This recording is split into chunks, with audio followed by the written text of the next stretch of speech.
I saw a video on my For You page about a DM that another girl got from Piper, and I want to talk about it. And I'm going to show you the DM that I got because I think that there's some differences in it that are just odd. I'm not really sure what my thoughts are on it yet. They're just odd. So this is the original creator. Her name is Bethany. I will tag her in the caption if you want to go and watch her video. In summary, she basically got a bunch of messages from Piper. And my opinion on this personally is that I do think this was Tiffany. I think that the verbiage sounds older. It sounds like an adult typing. And if you watch the documentary, they talk a lot about how Tiffany does stuff like this often. If you've watched my videos, you do know that Piper sent me a message and I never knew if it was Tiffany or if it was Piper. I honestly still don't know. And I debated really heavily on sharing it, but after I saw this, I feel like it is worth sharing just because I don't know. It's just odd. Here's what I think the biggest difference is. In the messages that Bethany was getting, Piper was like giving the opportunity for her mom to like prove herself. She was like giving contacts, you know, if you want to reach out, if you want to talk,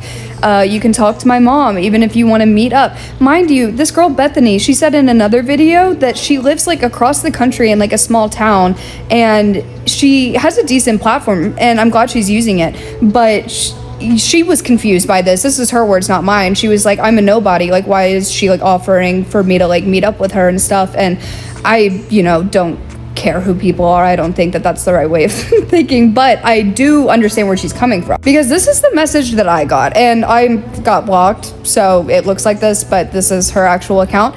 Hi, it's Piper. I just want to remind you that I'm 17. First off, I feel like I've made it so clear in every video that I've made, like, guys, this is a child and this is the reason that I'm speaking about this. But anyways, I have my own, you can pause to read. Obviously, I was nothing but nice in my reply. Would never be rude to this poor girl on the off chance that it is her. And then here's the other message that I got. Pause to read, but in summary, she's pretty much telling me to shut the hell up. As opposed to Bethany, she's like giving her these opportunities to like meet her and to change her opinion. Personally, I have no urge to meet Tiffany.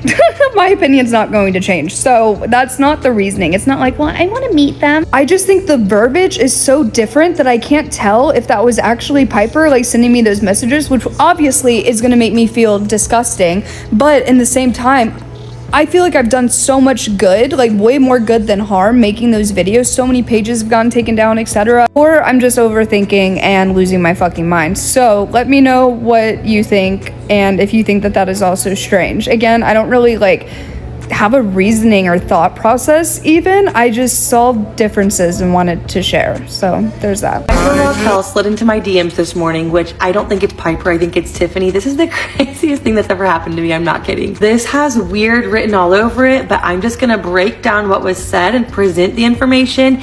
I'll save my opinion for the end. Disclaimer, this is all in response to a hot take video I made about the Netflix documentary Bad Influence. I'm looking at this through the lens that this is Tiffany messaging me or someone else from Piper's account. So the messages start with these screenshots that I'm gonna show you, but they have no context whatsoever. Like, they're cut off. The whole thing is so weird to me. I'll get to it in a second. So I think this is trying to say that the moms that were in the documentary were conspiring against Piper and Tiffany, and some of it was fabricated or a lie. Otherwise, I'm not following all of this. Someone else break it down for me if you're taking something else away from me. Well, I'm kind of an idiot, and when I saw that there were pictures, I was like, oh, immediately we're gonna screenshot these. So I went through and read them very quickly, but was screenshotting them along the way. Couldn't screenshot and save them, so take my word for it. Kind of confusing, didn't really say much, so wish I could have saved the pictures because it would make a lot more sense. It's basically just a lot of screenshots without context, and then she asked if I wanted to talk and then gave me a phone number that I have not reached out to you. I also haven't responded because, like, what do I? But if this is Piper and if this is an invitation to LA, I will be there. I will have coffee with you. No cameras allowed. We'll just sit and chat. I would love to talk with you. This whole thing is weird because I'm a nobody creator from Oklahoma. Like, I'm a 30-year-old mom of 4. I made one video about the documentary. This was messaged to me on Instagram. Not even on TikTok. I didn't even post the video of my hot take on Instagram. What a weird way to start my day.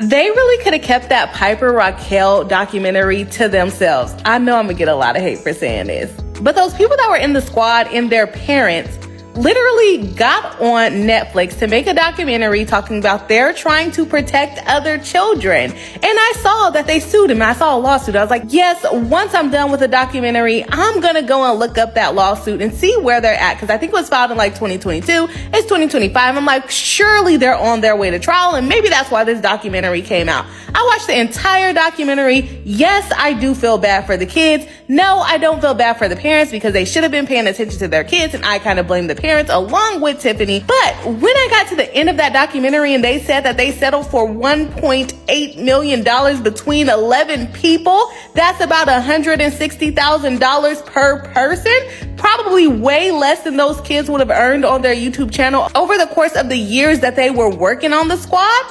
Yeah, y'all not trying to protect kids.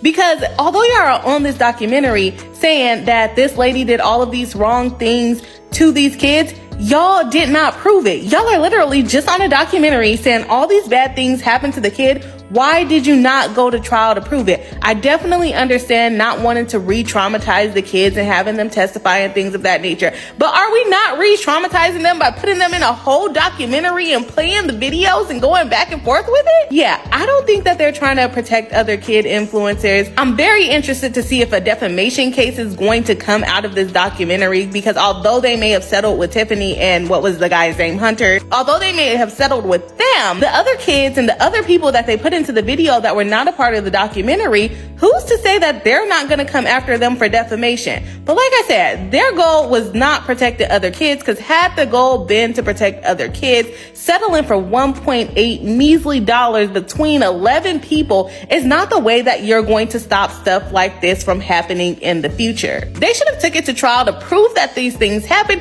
so that other parents can see, hey, these are the consequences that your kids can face if they get into kidfluencing. Rather than looking like you guys got on a documentary just for a cash grab and just to get attention. I can't stop thinking about how much the moms from the Dark Side of Kidfluencing docuseries remind me of this one particular mom from the Quiet on Set documentary that came out last year. I went back and forth with, should I call the police? They're gonna think I'm a bad parent because I allowed her to talk to this person. I struggle with this, and I finally told myself, I can't call the police. All I can do is make sure I keep her far away from him. When that series came out, we were all upset about what these kids had gone through, completely ruining our view of Nickelodeon as children. And not only upset because of what the kids had to endure working in those conditions, but also at the parents who allowed them to be there. Parents allowing their children to be in rooms that they, as the parents, are not allowed to go in. And now with these moms also pretty much doing the same thing, allowing their kids to be under the influence of people who were doing the wrong things, who were treating them poorly, working them to the bone. And for what? For money and for your kid's career? I don't think that children should have careers. And while I am glad that these moms did eventually wise up and remove their kids from the situation, by then it was too late.